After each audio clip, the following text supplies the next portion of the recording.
right, here we go. We got a story time for y'all. Have you, ever wondered how Andy gets these cards, what it's like to buy cards, in Shanghai? Well, that's what we're going to be talking about today.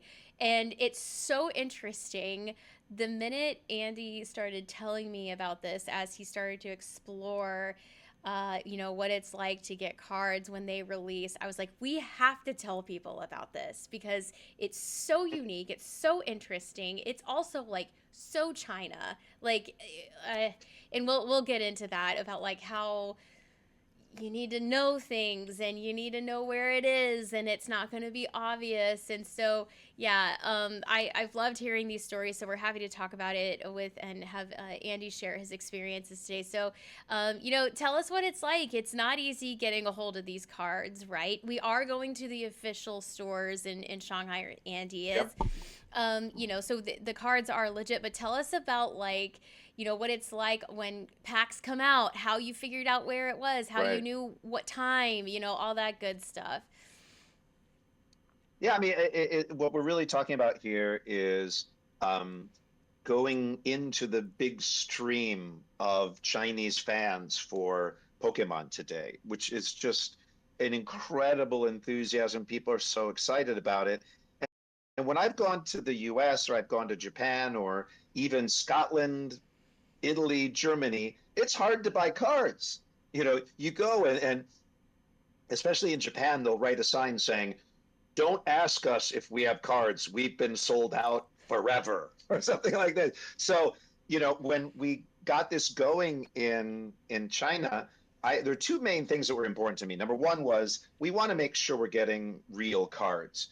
And China sometimes has a reputation of having things that are not real or fake or something.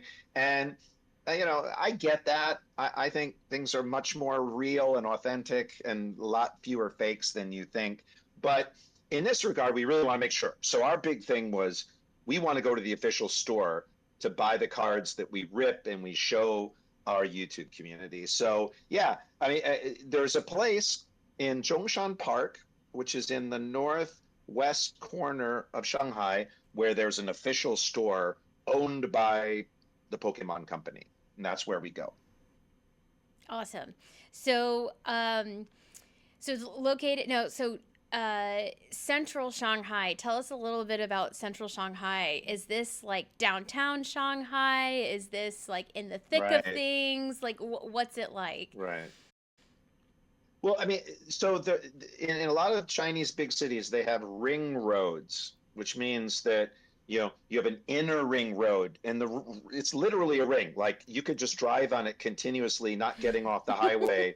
It doesn't have an end, Yeah. right? You have the snake eating its tail or Yeah. something. And then there's the middle one, and then there's right now, actually in Shanghai, they're completing a subway line around the outside one. Yeah. So what this is kind of middle northwest. It's a hub area, so it has malls and office buildings. Has a really big, beautiful park where Chinese people perform and sing and dance and do all that. Romance buds with the young people in the park, and they've got this mall, and inside that mall is the official Pokemon store. Nice. So, is this the only official store in Shanghai? Well, it is, but there's some rumors about things changing in that regard. But as of today, yes, Okay. it's the only official store. We all know that Pokemon's crazy here, so people are excited and they may need more Yeah. branches. But yes, and what's interesting is the first time I went to the mall to look for the Pokemon store, I didn't know if I was in the right place, but then all of a sudden I saw a huge mall, and on the wall of the mall, which I can show you with a photo here, there were huge posters of Pokemon. So I knew I was in the right place. Yeah. So you knew you were in the right place, but it wasn't on the street, right? Correct. Okay. Exactly. So it's not like, you see the glass doors and you pull them and you go in and you're in the Pokemon. You have to join a Chinese mall. And there are many different kinds of Chinese malls. So the Chinese malls that are for the Gucci and the Prada and the most expensive, like you can buy a Lamborghini in the mall. And then there's some that are like just glorified grocery stores Yeah. and more like a Kmart or something like that. This is the middle kind. But the point is that when you go in, you don't see signs as well. But actually, there were a few decorations. There was like a Bulbasaur statue, and there was a Pikachu, hiding, coming around a wall. And I had to go through, and I finally figured out that it was on the third floor. Okay. And I get there, and already it was just packed with people, Okay, crazy. and that's a typical day. Tell us about a typical day when cards drop or packs drop or whatever. What is that Right, like? What is that experience like? Because we've all seen the videos from the US. It's kind of reminiscent to right, like Black Friday. People are waiting. You have to have right, limits to right, the right. numbers of sets or whatever that you get. Yep, Scalpers yeah, kind of ruin the fun for a lot of people. But tell us about absolutely. like a drop day. Walk us through that. Yeah, so when you go to the store, they have the velvet rope outside, and you get up there and you're like, oh, I'm part of something exclusive, and Which and so which the first China time I went to loves this, that. I China love it, love it, love it, loves love it, that love it. kind of thing to feel It's like Las exclusive Vegas and every day special. for adult fans. You know what I'm talking about, the velvet rope.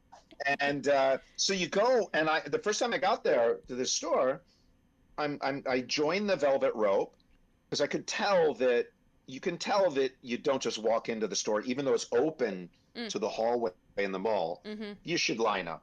So Yeah. I line up and I'm there and I'm kind of happy and I can see people in front of me a little excited and this is definitely a drop day. My first day was a drop day, which in China it's on Fridays when they drop product. And I'm standing in the line and I see this person talking to people in front of me, and I'm like, what's happening? What is this all about? And she comes up to me and she has a little booklet, and within it, she has these coins. So you have like a Gengar Ekans coin, and she had the coins, and she goes, can you answer some questions for me? This is all in Chinese, of course. Uh-huh. And I say, sure, sure, sure. And I say, sure. Like I thought, this is like, how much do you love us? Isn't it great? Are you and she's like, who is this? Like, who is who is this? And I'm like, my brain went, I didn't like, I saw Gengar, didn't know Gengar. I saw Charizard, didn't know Charizard. I was like, such an idiot. Like, in the game shows where you're like, what an Yeah. easy answer, and the people are like, so I was like failing at a game show. Yeah.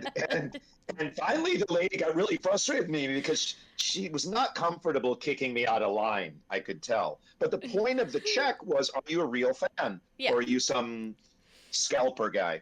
And finally she points at the sign of the store at this big yellow thing, and she goes, what is that? Or who is that? And I go, Pikachu? And she goes, okay, you can stay in line. I'm like, oh my God. Like, what? Now, after that, I found that that's very common. So, a future story I'll tell about going to the Hangzhou official store. But there as well, she took her cell phone when I was paying at the receipt and said, do you know who this is? And it was a picture of Charmander. And I Okay. was like, now I'm okay. Now I'm comfortable with the test. You're right. But the first time it was quite shocking, I got to tell you. But it was really cool. And then when I passed the test, which I cheated, the lady helped me cheat by picking out Pikachu. But then they put a band on your hand that you've been tested and that Oh, you're in line. interesting. And then Okay. when you go in, you can buy stuff. Then you get in the final cashier line. And when you're buying, a lot of the cards are, because it's very, each box is like 50 US dollars or something like this. Yeah. So they keep those behind the cashier. Then when you're buying and you finish, they snip off your armband. So it's very, Hmm. you know, it's coolly controlled. Hmm. Mm-hmm. Um, but then again, it's not always successful that you're going to be able to go in and get everything you want. Yeah, So, interesting. Can you, so you know how like in the US, and you can only, I mean, you can do this because like a lot of these cards face the outside or they're like standalone business buildings or mm, whatever.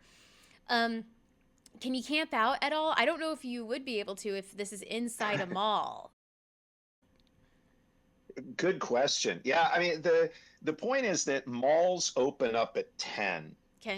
in Mm-hmm. China or in Shanghai, 10 o'clock in the morning. Mm-hmm. And so, you know, I thought one time I could just run in and get some easy uh, cards, like just I'll come at 10:30, I'll get in the velvet rope, and I'll be good.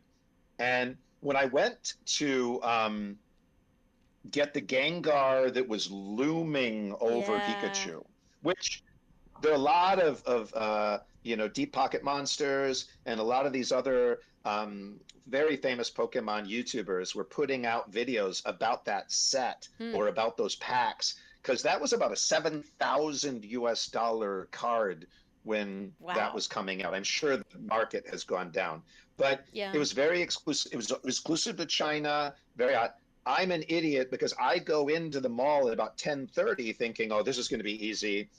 I'm going to get it. I might wait in the velvet rope for 30 minutes or something like this. And I got there at 10:30. It opened at 10 and it was 4 stories of people going around.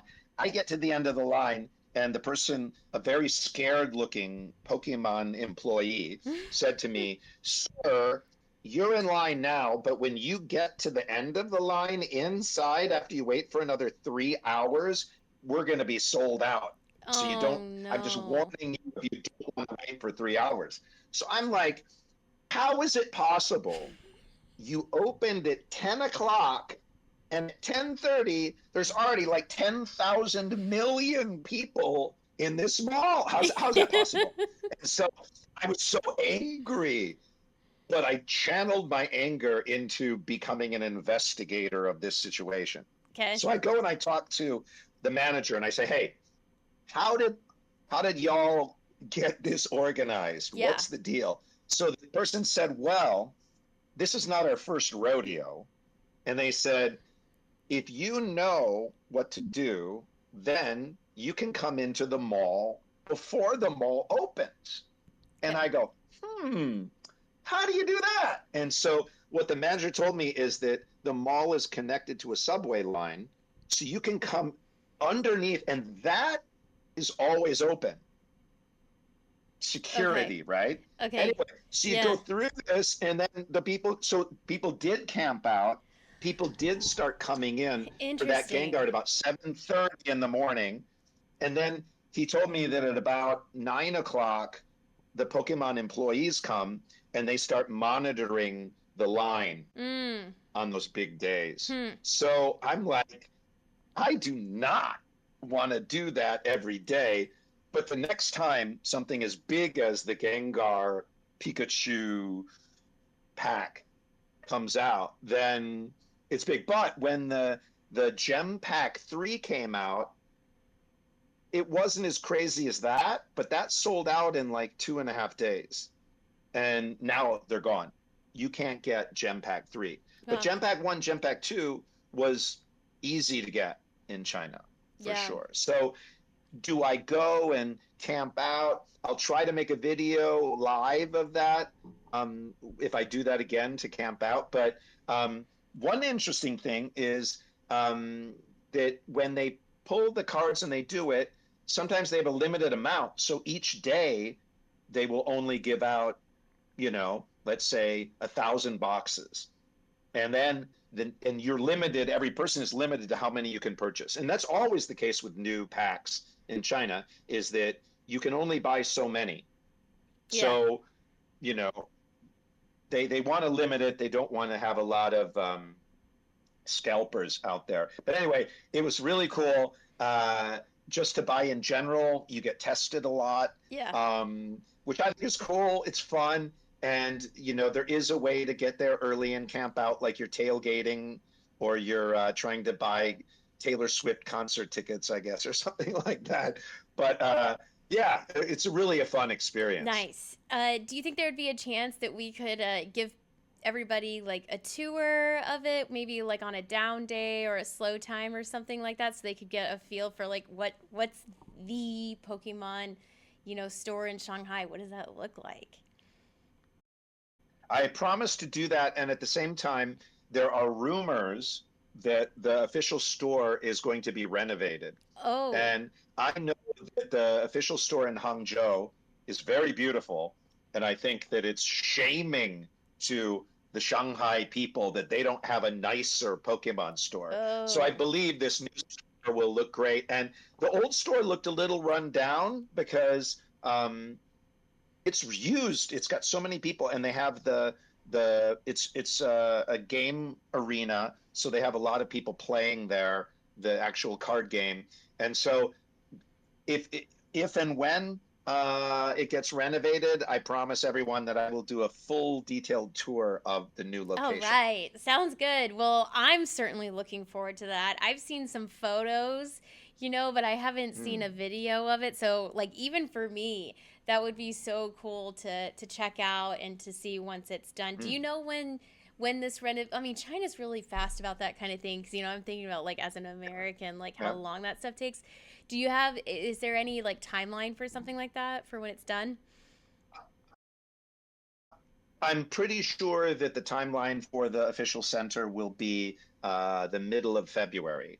And the Oh, middle of February is Chinese New Year yeah. this year, so I think it'll be a little bit before that. So probably around the 10th of February, but that's just an estimate. Okay. Sometimes China can be very quick. Sometimes, you know, you can have a whole building go up in 6 months, Yeah, they and they you're don't like, mess around. Yeah, wow, totally.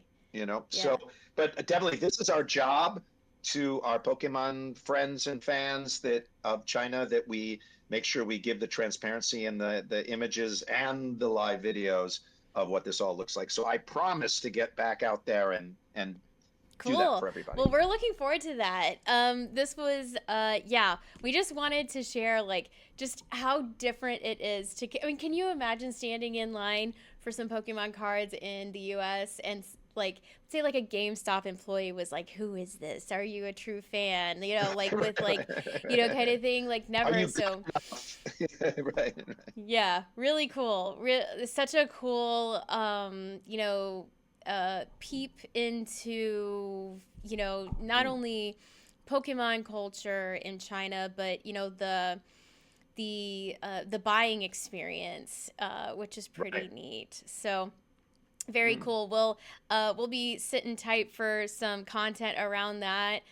Check out our Instagram. We're going to be mm. posting some photos of at least what it looked like before the renovation, so you can have kind of like Yep. an interesting look at that. So, and we can't wait to have that tour. And yeah, around Chinese New Year is very Mm. auspicious. So that's pretty Right, cool. right, right. That's fun. And we're about to have the year of the horse. So I'm trying to think that maybe Ponyta and some of the Yes. horse Oh, Fire base. Horse. Yes. Um, we've got a zebra, we've got all these things. So anything horsey is definitely going to be pronounced Yeah. in the coming year. So if you're a horse person, get Yeah. excited. Yeah. It's going to be a cool year. All right. Cool. All right. Well, that's it for this episode. You found it interesting? Like, share, subscribe. Check out our other videos that are coming out soon. And check out our Instagrams for some photos of that official Shanghai Pokemon store. Isn't that so cool? Yeah. We'll catch you in the next video, guys. Thanks, everybody. Bye.